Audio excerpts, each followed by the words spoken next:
Every week, Dr. Most is good enough, Dr. Kevin Most is good enough to join us and try to make us a little healthier. Try to teach us ways we can no longer harm ourselves. I almost went into a sermon. Well, I think you sure did. How can I get an amen for Dr. Kevin Most? How can I get you healthier? Dr. Kevin Most is the Senior Vice President of Medical Affairs at the Chief Medical Officer as well. Northwestern Medicine, Central DuPage Hospital, one of the finest hospitals in America by my standards and the standards of those who grade those things. And when we return to this episode, morning, Doc, how are you? I am doing great. How are you guys? Great. Yeah, this is kind of interesting stuff to kick this off. We've often wondered, these peanut allergies, where did they come from? We don't remember kids being allergic to peanuts and tree nuts and your nuts and my nuts and all those things. And now there is a cancer drug that may be another one of these accidental findings that could deal with this, yeah? Yeah, don't you just feel bad for kids? Remember when we were kids growing up and it was someone's birthday, and boy, they brought in cupcakes or cookies. Everything. Like, those days are gone. Yeah. And a lot of it is because of a lot of food allergies that seem to have popped up over the past couple of decades. So, yeah, it's interesting. This drug, a new cancer drug that's used to treat lymphoma, and the way it works, it blocks this enzyme called BKT. Now, the interesting thing about it is that enzyme is responsible for like anaphylaxis, in other words, a bad allergic reaction. Right. So what they did is they took some of these patients who were taking this, and they said, you have peanut allergy, we're going to sense it, we're going to get a baseline, we're going to give you the medication, and we're going to see how much peanut you can tolerate. And everyone's like, oh, that's great, we can solve peanut allergies. Well, slow down, but probably more importantly is that this drug could be used now for people who need a different medication, but they're allergic to it. So in other words, let's say you had a bad form of cancer, and there was only one drug that was really good for you for that cancer, but you're allergic to it. With this, you could potentially take this drug 2 days before your cancer treatment, take the drug you're allergic to without having an allergic response, and allowing it to work. Wow. That's huge. So does that mean there are drugs out there that could have some form of peanut protein in it? No, this has nothing to do with the peanut protein. What this has to do with, it potentially blocks any kind of allergic reaction. So therefore, better care for the patient. Because there's a drug that you need to take and you're allergic to it. You can't Right. you can't deal with it after the fact, and so you're able to take it because it's being blocked. That's fantastic. That is good. That is big news. So we don't know that this is going to cure our peanut allergy woes, but in the bigger picture with Could folks help with more cancer, people. it's a great breakthrough. Correct. Okay. Think about the individual who has a bad infection and there's one antibiotic, but they're allergic to it. Those are the ones which you're going to be able to get a pre-treatment for a couple of days, then take that medication, which is, although the peanut allergy is the one that got all the news because of the study out of Johns Hopkins and written by a Northwestern scientist, but it's very interesting that the implications of it going forward are much deeper than peanut allergies, and they're life-saving for individuals that didn't have another option for the best drug. It's such a fascinating find, too. Do we know, are there side effects to this particular cancer drug? No, and that's the beauty of it because it is so well tolerated that's why they even went and did the further study. Oh. So if you had a drug that had terrible, a lot of chemotherapy drugs have a lot of bad side effects. This one is tolerated very well. So they said, wait, this blocks that. It's tolerated pretty well. Wonder what we could do next. So it's those brilliant scientists and those brilliant researchers that are taking medications and thinking one step ahead of where we all are, right? We say, hey, this is a great drug for lymphoma. Well, now they're saying it's a great drug for lymphoma, but this is how it works. Could it do X, Y, and Z? There's another major breakthrough for people that are in a world of hurt, Neuralink, which could help folks who have paralysis, yeah? Yeah, this is an interesting one. This is a company backed by Elon Musk, and it'll be very interesting to see. They just got approval from an institutional review board, what's called an IRB, meaning that they can get a research program started so that they can sign up people to have this chip. It's kind of interesting. It's a chip, a microchip that is placed in the brain, and it's placed in the brain by a robot, so it goes exactly where it's supposed to go. And it's really placed in the brain in a portion where it has the brain has the intention to cause movement. And what it does is it's going to link that chip to a computer. The patient then will intend to move the cursor, and the cursor will move. Now, we're not saying people are going to get up and walk, but you have patients with ALS, you have patients who are, quadriplegic, paraplegic, that really need something else to help them move, and it's often computer-generated movement. So this will be very interesting to see how it plays out, and interesting, but it's going to take many years.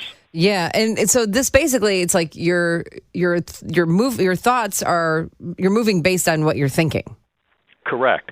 Your thoughts are triggering this microchip to then make an action at the computer length. And have they done any testing or trials on humans yet? No, this is the first test on humans. They did testing with animals, and they got a little controversy about the way they treated some of the animals, so that's why it took them this long to get approval for humans. But it'll be very interesting to see if it actually works. Elon Musk is one of those people that's kind of out there. But yeah, you can say that. You think? Yeah. You're taking people with ALS and paralysis and trying to make their lives better. It'll be interesting to see if it pans out. Well, I mean, look, if you've got Elon Musk money or Jeff Bezos money, spend it for the right reasons. As goofy as Bill Gates is, Bill and his ex-wife Melinda, they're trying to do the right thing as well. Things, yeah. All right, we come back after the break. What are ultra-processed foods? And are they killing you right now? And also... They probably are. Yeah. I keep thinking of all those potato chips I eat. Why wasn't I hired as a TV promo tease guy? Today, only today. Tonight at 10. I don't like the way Lester Holt looked at you at 5:30. There's a new Alzheimer's drug that we need to talk about as well, and a couple things from last week, including your blood pressure that we didn't get to. Doc, if we can. So stand by, Doc. Stand by for that. First, take your stethoscope. Check somebody out, and we'll come back right after this. Can you see the video roll in for the late night or the primetime Dr. Mo show? Where it's different shots of him working in the hospital? Yeah. Talking to the administration, to patients. Rushing to patients, making families feel better. Yes. Occasionally just taking his hand and in slow motion. Wiping his brow. Just wiping his brow or just flipping his hair back just a bit. And flashing a smile in the direction of the camera. What is this, Baywatch or a doctor show? And then just before he picks up the phone to talk to us on the show, the credits roll. And then you get to the end and the show's on. What do you think? You like it? Boy, we are so lucky that the writers are coming off a strike right now. Right? Timing couldn't be better. Right. Yeah. Tired of making hey, things up. What's ultra-processed food? Well, Steve, ultra-processed food we eat a lot of, unfortunately. And these are anything from, do you have your Diet Coke in front of you? I've already pounded it down. Yeah, okay. So, sodas, processed foods, when you look at even something as cereal as Fruit Loops and things that are, high sugar content, breakfast cereals. I want to make sure I get this right. So you're saying don't have Diet Coke and Fruit Loops while you're on the air. And probably potato chips and Fritos are out too, huh? Potato chips are out, sorry. Yep. Fritos? Fritos are probably out. So is UPF a new designation? No, not really. I mean, we know what processed foods are. What they're doing is they're taking it and saying, okay, we have processed foods, but what if we do ultra-processed foods? We add additional preservatives to them. We add additional sweeteners to them. We add additional flavoring to them. So any of foods you look at, and the list is very long, but any of foods you look at where, you see what's in there, pick up anything in the frozen food aisle and start reading the contents of them, and you can't pronounce even half of the words, those are the ultra-processed foods. Well, we kind of always knew that eating ultra-processed foods or processed foods not very good for you. Shop the rainbow, shop the circumference of the grocery store, get the produce, get the fresh foods, make your food from home. But when we talk about these ultra-processed foods, they can cause inflammation, and that's where the trouble comes in. So when you have inflammation, Dr. Mose, what are we looking at in terms of disease and things that can happen to us? Yeah, you hit it right on the head, too, about how to shop, stay around the outskirts of the stores where the healthy foods are. But certainly the ultra-processed foods do cause inflammation. And when they do cause inflammation, it causes us to have high blood pressure, causes us to have increased chance of colon cancer, diabetes. We know obesity is a problem in this country, and it's because of that. Probably the biggest ones, though, are diabetes and hypertension because of the sugars that are in there, as well as because of the amount of sodium that are in there. Perfect segue into blood pressure. Blood pressure myths that are out there that keep people from doing the right thing. What are they? Yeah, people always talk to me about blood pressure, and it's kind of interesting. We say, do you have high blood pressure? Well, no. I'm like, how do you know? Well, I got it tested. When did you get it tested? Last, February.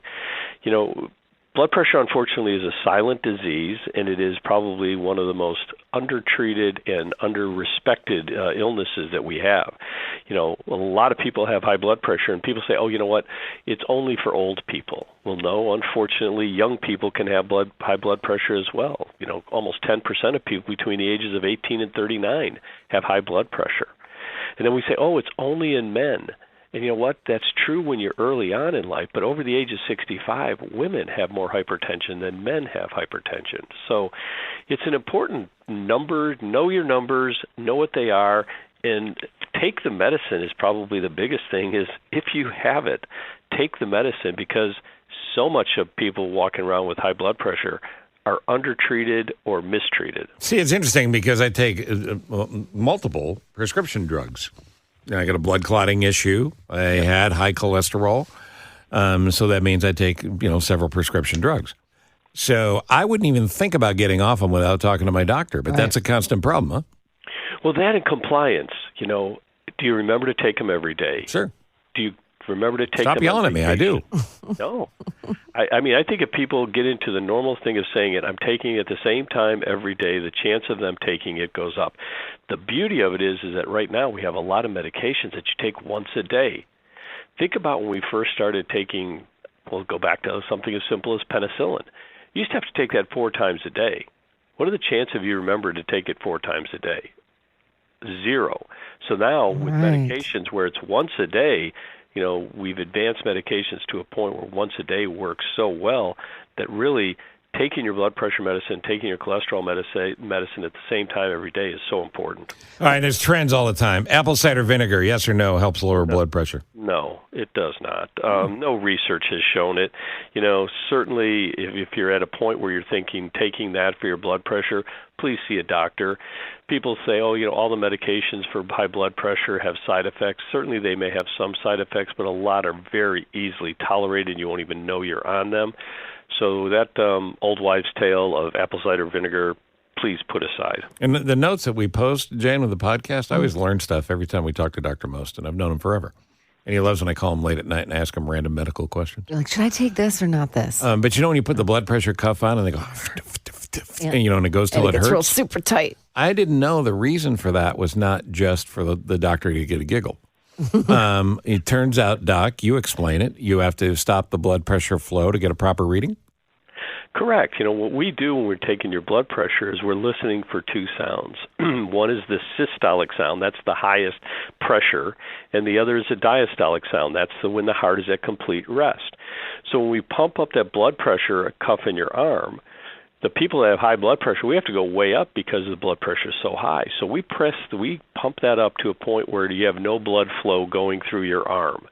Then we slowly release it. As soon as we start hearing some at that highest pressure, that is your systolic pressure. That's how hard your heart is working.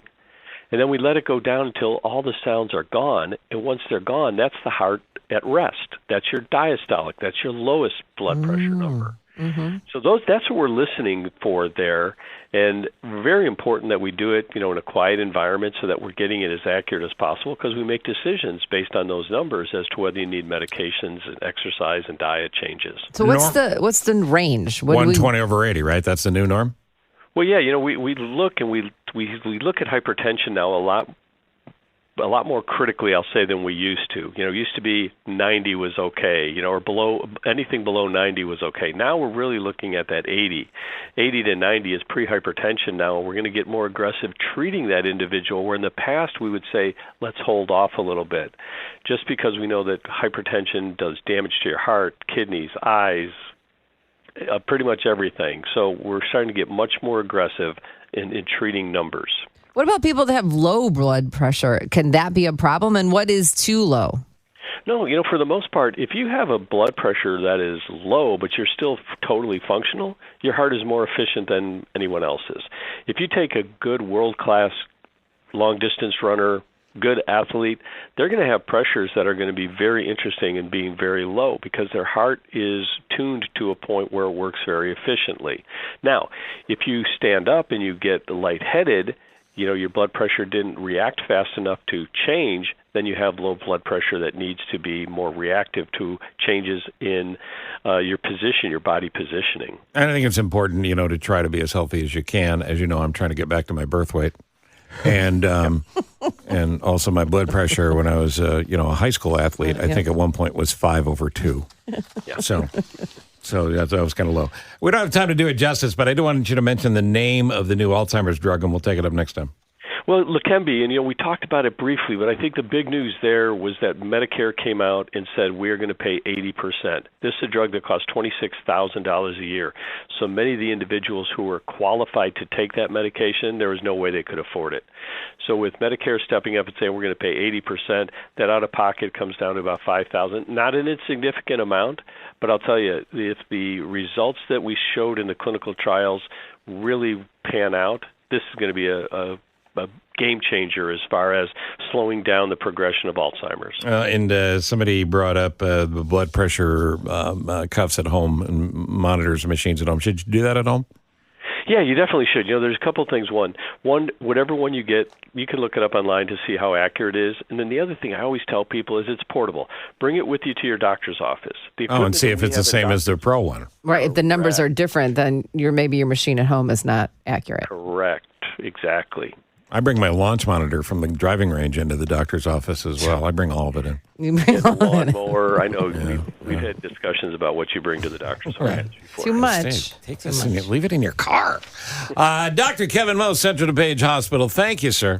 You got it, guys. We'll talk soon. Thanks, Dr. Most. Dr. Most actually going to do real work now. Again, the Senior Vice President, Medical Affairs, Chief Medical Officer, Northwestern Medicine, Central DuPage Hospital.